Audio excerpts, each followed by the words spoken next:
Hello everyone, history and earth की एक नए वीडियो लेक्चर में आप सबका वापस स्वागत है। जहां हमने लास्ट वीडियो लेक्चर में ख़त्म करा था, आज हम वहीं से शुरू करेंगे। We were in topic number 12। So next topic is जिससे हमें कवर करना है वो है रूल्स फॉर मॉन्क्स। मॉन्क्स जिन्हें हम भिक्षुज भी कह सकते हैं, एंड भिक्षुनी इफ़ वो फीमेल है तो इट इज़ इम्पोर्टेंट। ठीक है, तो क्वेश्चन आता है क्योंकि मॉन्क्स कौन थे। मॉन्क्स बेसिकली वो थे जो बेसिकली फॉलोअर्स थे, जो उनके आइडियाज़ के, उनके वैल्यूज़ के, उनकी टीचिंग्स को फॉलो करते थे। So if they are following, for example अगर आप स्कूल्स में हो, आप कोचिंग इंस्टीट्यूट में हो, या किसी भी आप यूनिवर्सिटी में हो, आप वहाँ के स्टूडेंट हो, या आप किसी भी काइंड ऑफ आश्रम वगैरह किसी में भी हो, एंड वहाँ पे आप एक स्टूडेंट हो, अब उनके आइडियाज़, उनके वैल्यूज़ को फॉलो कर लो, तो उस केस में आपके ऊपर एक पर्टिकुलर रिस्ट्रिक्शन ज़रूर होगा। फॉर एग्ज़ाम्पल आपका ड्रेस कोड, फॉर एग्ज़ाम्पल आपके बात करने का तौर तरीका, फॉर एग्ज़ाम्पल आपके खाने का तौर तरीका, फॉर एग्ज़ाम्पल पनिशमेंट का किस तरीके से एक तौर तरीका होगा, फॉर एग्ज़ाम्पल किस तरीके से आपको ऑब्वियसली अवार्ड रिवॉर्ड किया जाएगा, and so on and so fourth. ठीक है, तो मॉन्क्स के साथ भी यही सीन था। तो मॉन्क्स को क्या क्या चीज़ें करना अलाउड नहीं हुआ करता था, या खासकर उनको बोला जाता है कि आपको ये चीज़ें नहीं करनी चाहिए। क्यों नहीं करनी चाहिए? क्योंकि आपको अपना आचरण, अपने कैरेक्टर, अपने इमोशंस, उन सब को बिल्कुल क्लीन रखना है। क्योंकि आप बेसिकली निब्बाना के पाथवे में हो, एंड उन चीज़ों का उत्गमन, उन चीज़ों का फॉर्मेशन, उन चीज़ों का राइज होना आपको कहीं ना कहीं निब्बाना की प्राप्ति करने से रोकेगा। ये चीज़ें इंपॉर्टेंट समझना। तो क्या क्या चीज़ें नहीं करनी चाहिए, ध्यान से सुनिएगा। ये बेसिक कुछ बेसिक आइडियाज़ होते हैं कि आपको अपने ऊपर घमंड नहीं करना चाहिए, आपको दूसरे के लिए बुरी भावनाओं को नहीं रखना चाहिए, आपको जेलेसी नहीं करनी चाहिए। खुद के ऊपर घमंड हो गया, या फिर आप बेसिकली एरोगेंट कि मुझे सब कुछ पता है, मुझे किसी से कुछ सीखने की बिल्कुल ज़रूरत नहीं है, मैं सब कुछ जानता हूँ, ये चीज़ें होना। या फिर दूसरों से अ, मैं बोलूँ तो एक काइंड ऑफ एनवी की फीलिंग रखना। लाइक फॉर एग्जांपल युधिष्ठिर और दुर्योधन की कहानी अपनी सुनी होगी। तो जो दुर्योधन को युधिष्ठिर से हर समय काइंड ऑफ वो जलन की भावना रहती थी, उसे हम एनवी की तरह देखते हैं। ठीक है, तीन सारे इमोशंस को अपने आप से दूर रखना, ये चीज़ एक इम्पॉर्टेंट एस्पेक्ट होता है। फिर क्वेश्चन आता है कि अगर इन चीज़ों को नहीं होना चाहिए तो क्या चीज़ें होनी चाहिए। तो ये बोला जाता है कि जो भी आपके बुद्धिस्ट मॉन्क है, या भिक्षु है, भिक्षुनी है, उनके पास हमेशा एक सैफरन कलर का रोब होना चाहिए। गेरुआ जिसे हम कहते हैं, उस कलर का एक रोब होना चाहिए, कपड़ा होना चाहिए। कॉर्न होना चाहिए, CORN, कॉर्न, मक्का। देन आपके पास रेज़र, RAZOR, रेज़र होना चाहिए। क्यों रेज़र होना चाहिए? कॉर्न बेसिकली खाने के लिए, रेज़र बेसिकली बाल को शेव ऑफ करने के लिए। चावल का एक बॉल होना चाहिए, BOWL। Then water bottle, umbrella होना चाहिए। तो ये कुछ 4-5 चीज़ें हैं जो होनी चाहिए। क्या क्या होनी चाहिए? सैफरन को, rice bowl, umbrella, water bottle, razor and corn. ठीक है, फिर क्वेश्चन आता है कि ये चीज़ें क्यों होनी चाहिए? क्योंकि फॉर एग्जांपल आपने जब भी बुद्धिस्ट मॉन्क्स को देखा होगा, आपने ज़्यादातर उनको सैफरन रोब पे ही देखा है। बट अब ये चीज़ मैं आपको बाद में बताऊंगा, एक बेसिक इंट्रोडक्शन, या फिर जो हम सब्सिक्वेंट लेक्चर्स में जाएंगे, खासकर हम बात करेंगे third Buddhist council and fourth Buddhist council में, तो हम ये समझ में आता है कि किस तरीके से जो सैफरन रोब था वो कंपल्शन नहीं था। पहले कंपल्शन था, खासकर विनय पिटक के फॉर्मेशन तक तो कंपल्शन था, बट ग्रेजुअली ये अशोका के टाइम पे और कनिष्क के टाइम पे वो कंपल्शन नहीं रहता है। मतलब येलो रोब भी पहन सकते हो, रेड रोब भी पहन सकते हो, तो ये वेरिएशंस आना शुरू होता है। ठीक है, राइस बॉल खाने के लिए, वाटर बॉटल पानी पिए, तो बेसिक आइडिया हो गया। ठीक है, फिर क्या आता है कि उनको क्या क्या चीज़ें फॉलो करनी चाहिए।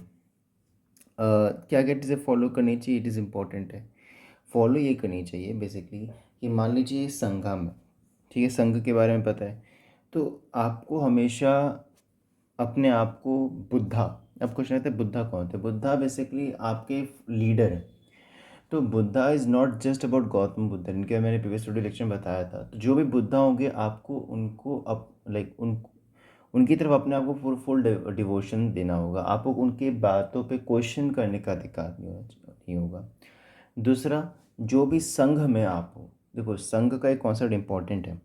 संघ बेसिकली हम देखते हैं बुद्धिस्ट संघ, वो क्या होता था, धीरे धीरे देखा जाए तो वैशाली, फिर आपके मगध हो गया, फिर कौशल हो गया, अवंती हो गया, वज्जी हो गया, अंगा हो गया, डिफरेंट डिफरेंट महाजनपद में बन रहा था। सबसे बड़ी बात यहाँ पे क्या है, कोई भी सेंट्रलाइज अथॉरिटी नहीं थी। फॉर एग्जांपल, अगर आप सिखिज़्म में देखते हो तो अकाल तख्त, आपने सुना होगा अकाल तख्त, ठीक है, ये सेंट्रलाइज इंस्टीट्यूशन है। वैसे हम देखते हैं क्रिश्चियनिटी में तो ऑब्वियसली पोप को माना जाता है ठीक है। वही हम इस्लाम में देखें तो मक्का मदीना को माना जाता है, फॉर एग्जांपल के तौर में बात कर रहा हूँ। एज सच आपको यहाँ बुद्धिज़्म में देखने को नहीं मिलेगा, और बुद्धिज़्म में देखने को नहीं मिलेगा यानी कि आपको यहाँ पे क्या होगा कि हर एक इंस्टीट्यूट, हर एक संघ अपने आप में कहीं ना कहीं एक ऑटोनोमस इंस्टीट्यूट की तरह काम कर रहा था, बट वो कहीं ना कहीं इमेजिनरी जो एक चेन ऑफ रिलेशनशिप है, मतलब इमेजिनरी, वो अपने आप में जुड़े हुए। इन रियलिटी देखा जाए तो कोई भी सेंट्रलाइज इंस्टीट्यूशन नहीं है, ठीक है, कोई भी सेंट्रलाइज इंस्टीट्यूशन नहीं है। बट इन रियलिटी अगर देखोगे तो ये पता चलेगा कि वो सबको जुड़े हुए, यानी कि अगर आप किसी एक पर्टिकुलर संघ के मेंबर है तो आप ऑटोमेटिकली बाकी संघ के मेंबर भी बन जाइएगा। तो ये एक इम्पॉर्टेंट कॉन्सेप्ट आपको यहाँ पे देखने को मिलेगा, ठीक है। संघ क्या होता है मैंने बता दिया, ठीक है।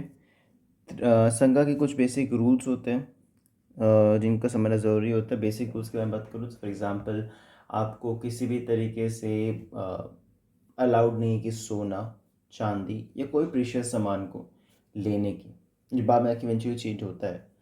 फिर आपका क्या हुआ कि आपको एक दिन में 2 बार वे जूस को कंज्यूम करना है, और पाम ऑयल को बेसिकली कंज्यूम करना है रेगुलर बेसिस पे, पाम जूस को, सॉरी। थर्ड, आपको ऑकरो पहनना है, आपको ऐसे चेयर में बैठना है जिसके बॉर्डर्स ना हो, आपको स्लीपर्स पहनने की परमिशन नहीं है, आपको बेसिकली संगा के बाहर बिना परमिशन के जाने की अलाउड नहीं है, आप खाना में सिर्फ पिंच ऑफ सॉल्ट को ऐड कर सकते हो, दिन भर में से 2 बार आप सो सकते हो, और ऐसे कई सारे जो रूल्स एंड रेगुलेशंस थे वो यहाँ पे उनके ऊपर इम्पोज किए जाते थे, और तो बहुत ज़्यादा स्ट्रिक्ट हुआ करते थे। सिंपल रीज़न, क्योंकि आप एक ऐसे पाथवे में हो जहाँ पे आपको अपने डिसिप्लिन को रखना ज़रूरी था, और इस हर एक एस्पेक्ट में डिसिप्लिन इम्पॉर्टेंट है। यही चीज़ है, आप देखो किसी भी कॉम्पिटिटिव एग्ज़ाम में, चाहे वो यूपीएससी सीएससी हो या स्टेट पीसीएस हो या कोई भी कॉम्पिटिटिव एग्ज़ाम हो, discipline is an important aspect. हर एक एस्पेक्ट पे डिसिप्लिन ज़रूरी होता है, तो ये यहाँ से आपको सीखने को मिलता है। वही कुछ ड्यूटीज़ भी थी कि फॉर एग्ज़ाम्पल ड्यूटीज़ के तौर में बात करूँ, सब लाइक, एक, दूसरों की मदद करना, खासकर टाइम ऑफ नीड, जब भी कुछ वैसे ज़रूरत पड़े तो आपको मदद करनी पड़ेगी। आपको एक टॉर्च बेरर की तरह, धम्मा के प्रोपोगेटर की तरह खड़ा रहना पड़ेगा, बनना पड़ेगा। थर्ड, आपको लोगों की मदद करनी होगी। As a sangha it's an important responsibility that you should help others to attain enlightenment, और या तो to teach them how to attain enlightenment. ये कुछ इंपॉर्टेंट आइडियाज़ है ड्यूटी जो संघा के अंदर थी। कुछ इंपॉर्टेंट ऑफेंसेस थे जिनको बिल्कुल अवॉइड करना ज़रूरी था। उन ऑफेंसेस में बिल्कुल ये आता कि आपको किसी भी तरह का सेक्सुअल इंटरकोर्स नहीं करना है। रीज़न बिंग कि सेक्सुअल इंटरकोर्स हमें पता है, ये जो एक अंदर से, जैसे हमने जैनिज़्म में पढ़ा था, 2 चीज़ें होती है, एक होता है जीव, एक होता है जीव। तो जो भी आपकी सेक्सुअल इंटरकोर्स करने से ये जो आपके अंदर की वो एक शांति है, ये माना जाता है, जो आपकी पावर अंदर है वो अनलीश हो जाती है। एंड एज ए रिज़ल्ट क्या होता है, आप बेसिकली एक शांत मन से उस पाथवे पे फॉलो नहीं कर पाओगे। इस चीज़ को समझना ज़रूरी है। गौतम बुद्ध ये मानते थे यू हैव टू फॉलो ब्रह्मचार्य, ठीक है। ये चीज़ इम्पोर्टेंट, बिकॉज आपको अपने स्पिरिचुअल, अपने फिजिकल और अपने मेंटल एस्पेक्ट को, स्ट्रेंथ को, तीनों कॉन्संट्रेट करने की ज़रूरत है। सेकंड, चोरी नहीं करनी है, दूसरों को मारना नहीं है to an extent of death, और ये भी आपको नहीं बोलना है। फॉर एग्ज़ाम्पल आपको निर्वाणा की प्राप्ति नहीं, उसके बाद भी आप कह रहे हैं कि मुझे निर्वाणा की प्राप्ति हो गई है। ये चीज़ें कहना बिल्कुल ही सीरियस ऑफेंस था। क्वेश्चन आता है क्यों? क्योंकि जब भी आप कुछ गलत करते हो या गलत बोलते हो, आप अपने आप को बाहर से बोल सकते हो कि मैंने कोई गलत काम नहीं किया, बट अंदर ही अंदर वो आपको अनस्टेबल करता रहेगा। और जब तक आप उस अनस्टेबिलिटी कंडीशन में रहोगे तब तक निबान कभी प्राप्त नहीं कर पाओगे। ये बुद्धा का मानना था। ठीक है।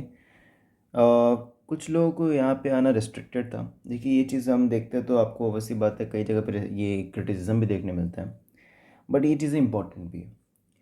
संघा में कुछ लोगों को अलाउड नहीं था, जैसे कि जिनको लेप्रोसी है या किसी और तरह की कम्युनिकेबल डिजीज़ है, या फिर आप किसी के अंदर ट्यूटलेज में है, ठीक है, किसी के अंदर कोई आपका गार्जियन है तो उनके परमिशन के बिना आप नहीं आ सकते।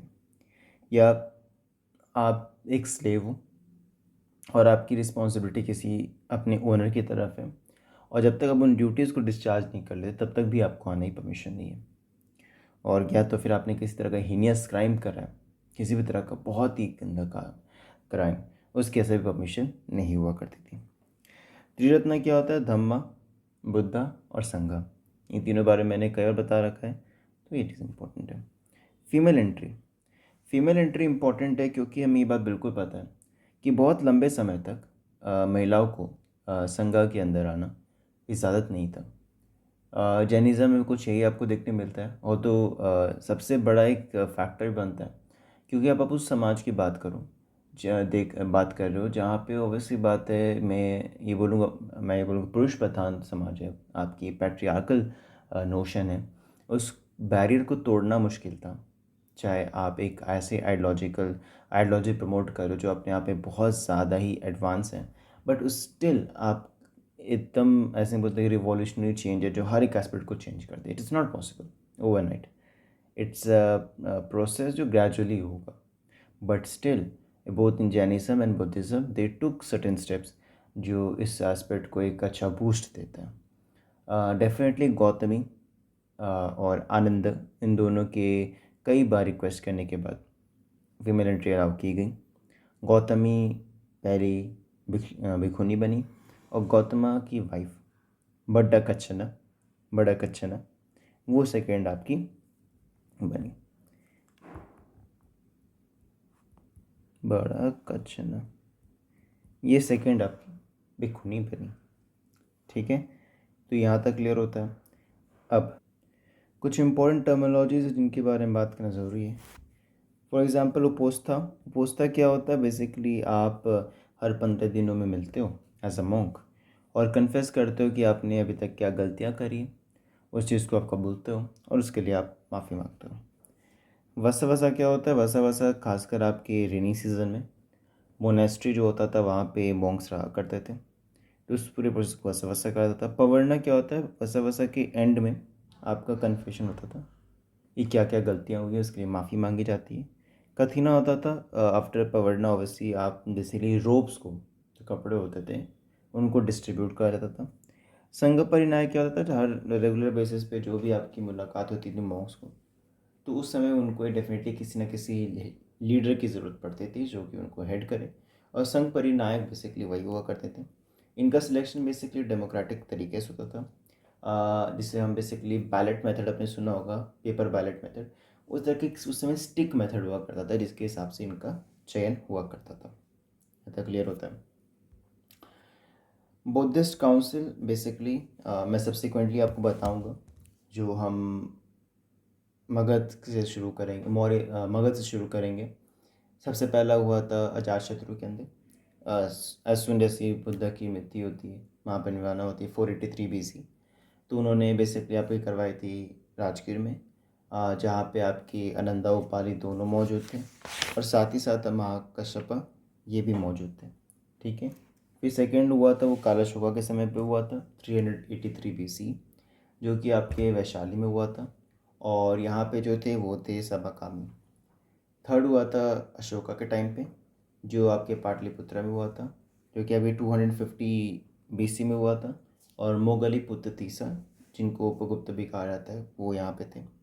और चौथा हुआ था आपका, और लास्ट बुद्धिस्ट काउंसिल हुआ था, वो था कनिष्क के अंदर, जो एक यूची ट्राइब का सिक्लाइन का एक डिसेंडेंट था, और उन्होंने कुषाण डायनेस्टी स्थापना की थी। कनिष्क ने यहाँ पे करवाया था। वो क्या करवाया था बेसिकली कामरूप में, कश्मीर में, और वसुमित्रा और अश्वघोष यहाँ पे हेड करे। तो ये 4 बुद्धिस्ट काउंसिल्स हुई थी, जो मैं सब्सिक्वेंट लेक्चर्स में आपको एक्सप्लेन करूँगा इन ग्रेट डिटेल। क्वेश्चन है कि आपका बुद्धिज़्म क्यों पॉपुलर हुआ। बेसिकली बुद्धिज़्म पॉपुलर होने का सिंपल सा कारण ये था, हमें बताया बुद्धिज़्म ना सिर्फ आपको इंडिया में बल्कि आपको 2 फेज़ में बढ़ते देखने मिलेगा, हीनयान और महायान। हीनयान खासकर आपको साउथ ईस्ट एशिया, जैसे हम थाईलैंड, कंबोडिया, वियतनाम, लाओस और इवन श्रीलंका, यहाँ पे आपको हीनयान देखने मिलेगा। महायान चाइना, टोक्यो और जापान, कोरिया, यहाँ पे आपको महायान देखने मिलेगा। सिंपल सा कारण क्या है। और जैनिज़्म की बात करते हैं तो वो बहुत restricted, I would say, India के सर्टन पार्ट्स और बाकी कुछ लिमिटेड जोन्स में आपको देखने मिलेगा। उसका रीज़न है इनकी strict, I would say, features. Jainism में बहुत स्ट्रिक्ट फीचर्स है जो कि एक नॉर्मल ह्यूमन के लिए फॉलो करना बहुत डिफ़िकल्ट होता है। ठीक है। सेकेंडली, अहिंसा की आइडियाज़, जो कि ऑब्वियसली बात है जैनिज़्म में बहुत स्ट्रिक्ट हुआ करते थे। Third, acceptability and I would say accessibility ज़्यादा बुद्धिज़्म की होने की वजह से। और पॉपुलराइजेशन इसलिए भी हुआ था बिकॉज बहुत हद तक मैं बोलूँ तो बुद्धिज़्म ग्रेट डेप्थ तक लोगों ने एक्सेप्ट कर पाया था, और लोगों की सपोर्ट की वजह से। पॉलिटिकल सपोर्ट जैनिज़्म को भी थी, बट बुद्धिज़्म को सपोर्ट ज़्यादा हो पाया क्योंकि उनके अंदर लोगों की एक्सेप्टेबिलिटी ज़्यादा थी, तो इस वजह से पॉपुलर हुए। संघ भेद का एक इम्पॉर्टेंट कॉन्सेप्ट है। संघ भेद की बात करें तो इसका मतलब क्या होता है। संघ भेद का मतलब होता है डिवीजन। जैसे मैंने बताया महायान बुद्धि और हीनयान, वैसे आपका थेरावाड़ बुद्धिज़्म में देखने मिलेगा, थेरवार्दिन में देखने मिलेगा। तो क्वेश्चन यहाँ पे आता है इतने सारे डिवीजन हुए क्यों। क्या ये जो स्किज्म है वो क्रिश्चियनिटी में स्किज्म, खासकर प्रोटेस्टेंट और हम बेसिकली कैथलिक्स की बात करते हैं, बाद में जाके ल्यूथेरियनियंस एंड बाकी में डिवीजन होता है, क्या वैसा था। तो आंसर इज़ नो। और इसी को बोलते हैं हैंस बाय चार्ट। ये बेसिकली इसको बोलते हैं कि ऐसा डिवीज़न जो आपको खासकर क्रिश्चियनिटी देखने को मिलता है, वैसा कुछ यहाँ पे देखने को नहीं मिलता है। और तो जो भी यहाँ पे देखने को आपको डिवीज़न देखने मिलता है वो मेनली आपके डॉक्ट्रिन्स की वजह से नहीं, बल्कि मोनास्टिक डिसिप्लिन की वजह से ये डिवीज़न देखने को मिला। और ऐसा नहीं है कि वो ओवरनाइट आपका डिवीज़न हुआ, वो धीरे धीरे ग्रेजुअली होता गया। इनिशियली कई फाहिन और हुआन साहब बताते हैं कि महायान हीनयान जो भी फॉलो करते थे दोनों एक ही जगह पर रहा करते थे, एक ही स्थान में रहा करते थे। जब तक वो डॉक्ट्रिनल डिवीजन नहीं हुआ था तब तो वो एक ही जगह पर रहा करते थे। मेनली उनके जो डिवीजन क्या आता है कि बोधिसत्वा। बोधिसत्वा क्या होता है, बेसिक अंडरस्टैंडिंग, कि एक ऐसे टीचर जो महायान बुद्धिज़्म आ जाता है कि जिन्होंने अपनी ही निब्बाना के एज अ गोल उसको डिले किया है, सो दैट वो आपको एज एन इंडिविजुअल हेल्प करेंगे निब्बान को प्राप्त करने। कई सारे हैं। For example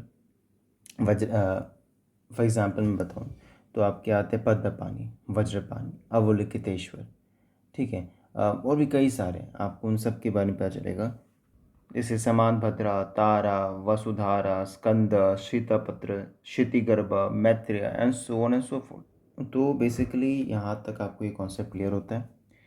the next part is, तो यहाँ पे बुद्धिज़्म मैं समअप करता हूँ, बट ये बुद्धिज़्म एज अ टॉपिक मैं समअप कर रहा हूँ, दैट डजंट मीन कि वो यहाँ पे ख़त्म होता है। सब्सिक्वेंट वीडियो लेक्चर्स में आपको मैं इसकी और फैक्टर्स देते रहूँगा, so that will help you to assemble lots and lots of thing. ऐसे हम फर्दर जाएंगे तो स्थायी वर्धन में किस तरह डिवीजन हुआ, फॉर एग्जाम्पल विभज्यवदीन, धर्मवस्त्यास, वत्स्यपुत्र, वैयाश्यास, सूत्रावदीन, ये किस तरह डिवीजन होता है। लोक महाशंगिकास में किस तरह डिवीजन हुआ, महायाना में किस तरह डिवीजन हुआ, बाद में जाके वज्रयान, तंत्रयान, मंत्रयान कैसे डेवलप करता है, डिफरेंट टाइप्स ऑफ बुद्धा, जैसे समेक्षम बुद्धा, फ्यूचर बुद्धा, प्रत्येक बुद्धा, ध्यानी बुद्धा, आदि बुद्धा। इन सब के बारे में हम धीरे धीरे अलग अलग वीडियो लेक्चर्स में बात करेंगे।